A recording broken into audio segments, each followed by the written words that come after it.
Olá, vamos falar sobre objetos ungidos. O objeto ungido, os objetos ungidos, ele só era feito no judaísmo para objetos que eram utilizados no serviço do templo, que era o candelabro, a arca, a mesa, somente objetos que eram utilizados no templo. Só era feito pelo sacerdote. Esse óleo para unção era um óleo especial feito com muitas especiarias para poder criá-lo. Não era um óleo feito somente de um tipo de material. E ele era específico tanto para consagrar sacerdotes para o serviço, tanto para objetos só do templo. Esse objeto, ao ser ungido, ele era consagrado ao Senhor, que é o grande detalhe. O grande detalhe de você consagrar algo no antigo significava que ele era para Deus. O sacerdote, quando era consagrado, era para executar o serviço para Deus. E os objetos, quando eram consagrados, era para Deus. Era para uso exclusivo para o serviço para Deus, no templo. A partir desse momento, somente o sacerdote poderia usar aqueles objetos. Então, se você ungisse algo, nem todo mundo poderia tocar. Somente o sacerdote tocava. Então era muito rigoroso, muito bem específico. Não tinha essa de ungir alguma coisa para a pessoa levar para casa, para algum fim, de espantar alguma coisa, de atrair alguma coisa. Não existe isso na palavra. O que existe no judaísmo é a consagração de certo objeto por meio de um óleo especial, por uma pessoa específica, separada para fazer isso. A partir daquele momento, daquela consagração daquele objeto, ele era santo, nem todo mundo poderia mais tocá-lo, e era para Deus. Significava que aquele agora era para serviço para Deus, não como hoje esses objetos que é para serviço para a pessoa. Isso é ausente da palavra de ungir coisa para serviço das pessoas, mas se unge na palavra, conforme a Bíblia, para serviço para Deus. E feito por uma pessoa específica, que era o sumo sacerdote levítico. Quando a gente vem para o Novo Testamento, a única parte que aparece a questão de ungir, de derramar óleo, é quando diz que se alguém estiver doente, chame o presbítero para ungir o doente. Só quem unge no Novo Testamento é o presbítero, e só doente, se o doente pedir. Porque o óleo é medicinal. Esse óleo usado por eles era também medicinal. Mas não diz que aquele óleo vai fazer alguma coisa. Aí vai dizer: e a oração da fé salvará o doente. E nem era nenhum óleo que ia curá-lo. Era a oração da fé que o sararia. Então, o presbítero não benzia, não ungia, não orava, não consagrava óleo nenhum para ser usado para o doente. Ele levava lá o óleo comum, mas a oração é que ia curar aquele doente, aquele pessoa enferma. Então, biblicamente, é só isso que você encontra. Essa questão de ungir objetos, de pessoas ungir objetos para uso em sua casa, para fim de espantar alguma coisa ou atrair alguma coisa, isso vem, na verdade, de uma prática católica. Eu estou aqui com o jornal, aqui, Mensageiro da Paz, que é um jornal da Assembleia de Deus, né? Ele vai falar sobre aqui os ritos pagãos cristianizados. Ritos que são pagãos, que foi introduzido no Evangelho. Aí, o comentarista Gesimar Teixeira Lima, da Assembleia de Deus, ele vai dizer o seguinte: é correto bem dizer materiais? Não é correto. Eu não vou ler o texto todo, somente algumas partes em específico que eu separei aqui. O benzer que os católicos e espíritas praticam não tem nada a ver com a bênção bíblica. Não tem nada a ver. Unge-se também, mas a forma, o modelo e o propósito não tem nada a ver. Os padres enchem um aspersório com água, lançam sal na água e dizem que este sal tem o poder de abençoar aquela água. Chamam-na de água lustral, que significa água que santifica. e depois lançam essa água sobre defuntos, carros, casas e etc. Acredito que essa água os abençoa até o defunto.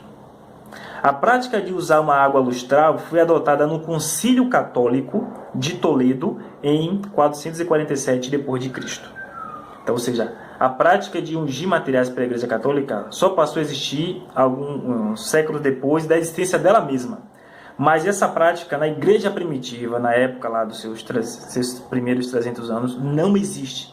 Ela não é bíblica, né? Desculpe, não dá nem para dizer não é bíblica, porque tem algumas passagens na Bíblia que se referem a benzer certos materiais, mas específico para Deus. Ela não é bíblica no seu propósito que executam, né? Não existe ensinamentos de benzer materiais no Evangelho, não foi ensinado por Jesus Cristo, não foi ensinado pelos apóstolos, não existe na história da Igreja primitiva, a não ser quando a Igreja Católica surge, século depois da existência dela mesma.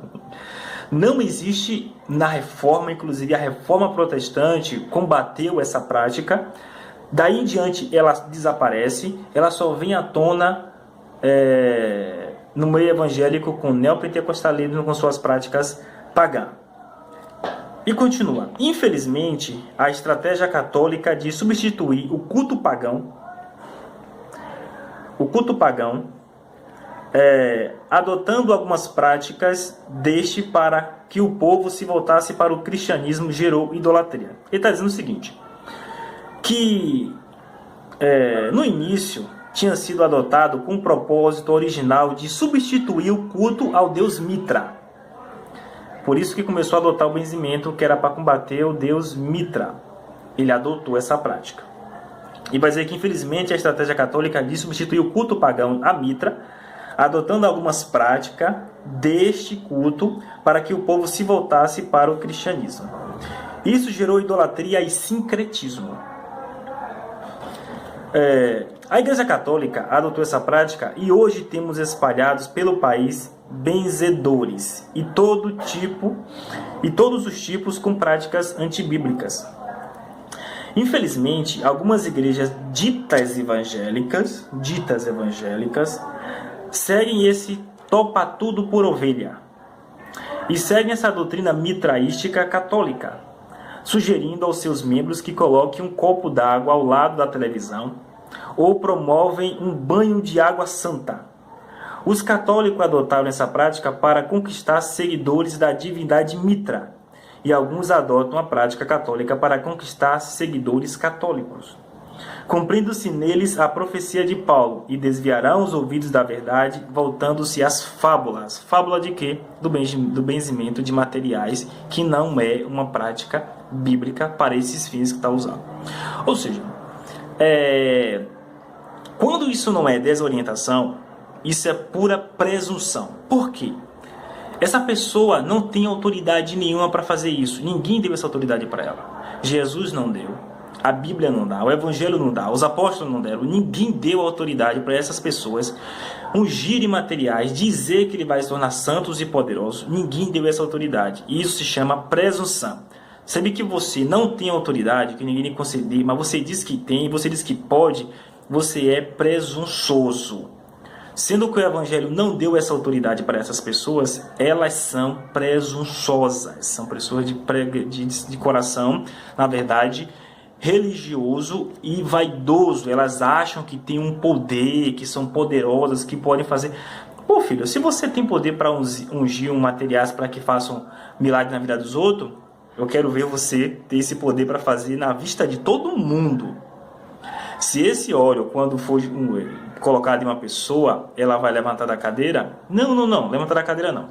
Porque tem pessoas que na verdade fazem fisioterapia e tem ainda conseguem se locomover um pouco.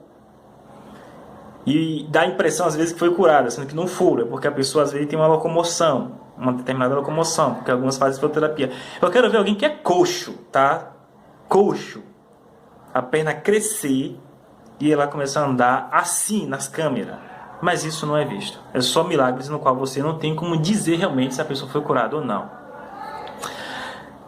Então essa prática não é bíblica, é pura presunção, é uma prática pagã.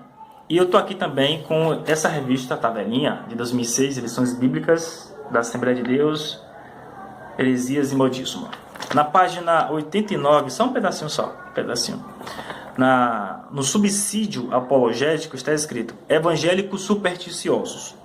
Não seria o uso de elementos como galinho de arruda, sal grosso e copo d'água na liturgia uma volta ao misticismo medieval, tão condenado pelos reformadores Martinho Lutero, João Calvino, Zwinglio, dentre outros? Aí ele vai acrescentar também outras: a teologia da maldição hereditária. Não seria um vilipêndio à doutrina da graça? Doutrina da graça. Só um instante que eu me perdi. E uma superstição religiosa em sua essência. Lamentavelmente, é nítida a existência de casos de superstição entre evangélicos, mas isso é resultado da ausência de orientação bíblica. Que Deus abençoe a todos, em nome de Jesus. É isso que está escrito sobre esse assunto.